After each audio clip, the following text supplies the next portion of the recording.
Can you talk about your experience with Disney and kind of what happened there? If I would have been saying and doing the things that I did then, now, I would be fine.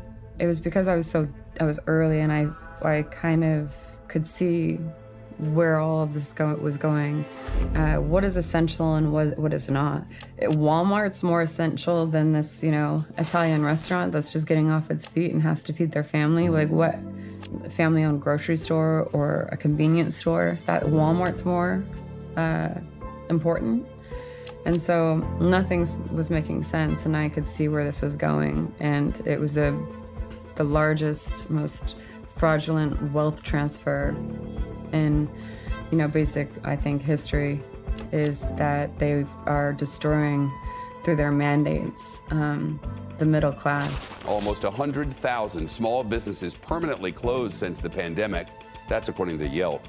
And unlike in the spring, there is no help in sight from taxpayers through Congress. Don't sacrifice yourself, value yourself. Mm-hmm. And so I wasn't pressured by Hollywood. You weren't pressured, or the pressure didn't affect you?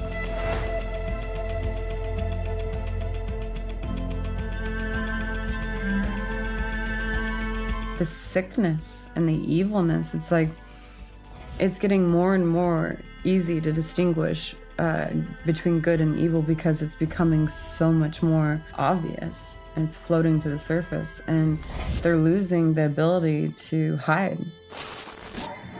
Kids, they're imaginative, they're all about play, they haven't been baked into, society's norms and expectations, so I think to them, things like being fluid with their identities comes really naturally.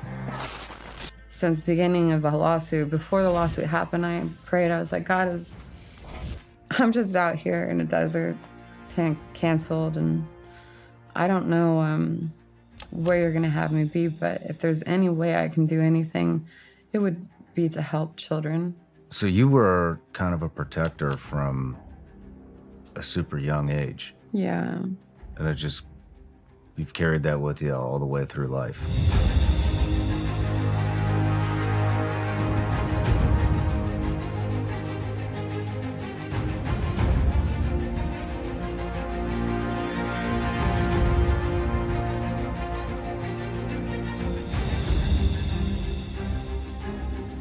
It seemed like the major one was when you did change your pronouns. All these people who don't even have their pronouns up telling me, so you guys want me to put something in my bio? All right, I'm gonna put something in my bio. And they, of course, were wanting a he, her, they, them, him, of course that's what they wanted. And I just put beep, bop, boop. Now, I'm not going to go into every single detail with why Gina Carano was accused of transphobia. How did you know you were fired? If somebody's gonna try to blackmail me with advertising, blackmail me with money, go f yourself. But go f yourself. Is that clear? I hope it is. Hey, Bob.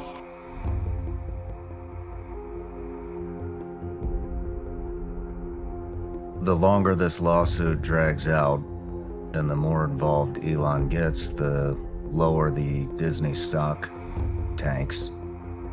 And that he may be thinking he might buy Disney. Do you think there's any validity to that? Their stocks plummeted from the day that they let me go.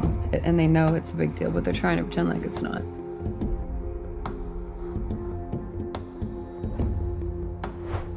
We'll both make our cases. Right. And we'll see what the outcome is. Tell it to the judge. But the judge is going to be... The judge is the public. You tried Harvey Weinstein, you defended him, and you're talking about beep, bop, boop right now?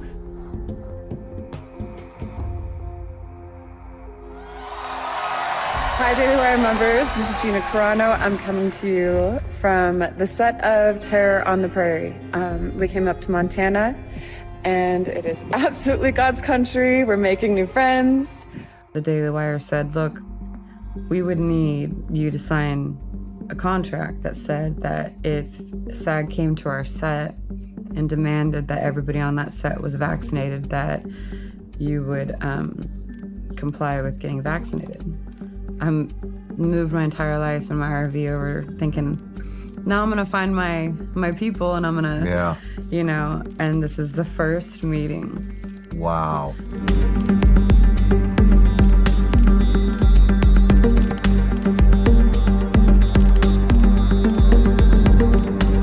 And you should have seen it in court the other day. I just couldn't believe it. He was like, Your Honor, Your Honor. She was making fun of the transgender community and put beep, bop, boop in her bio. And I was like, that is the most ridiculous. Can you hear yourself, sir? Like, beep, bop, boop? Beep, bop, boop.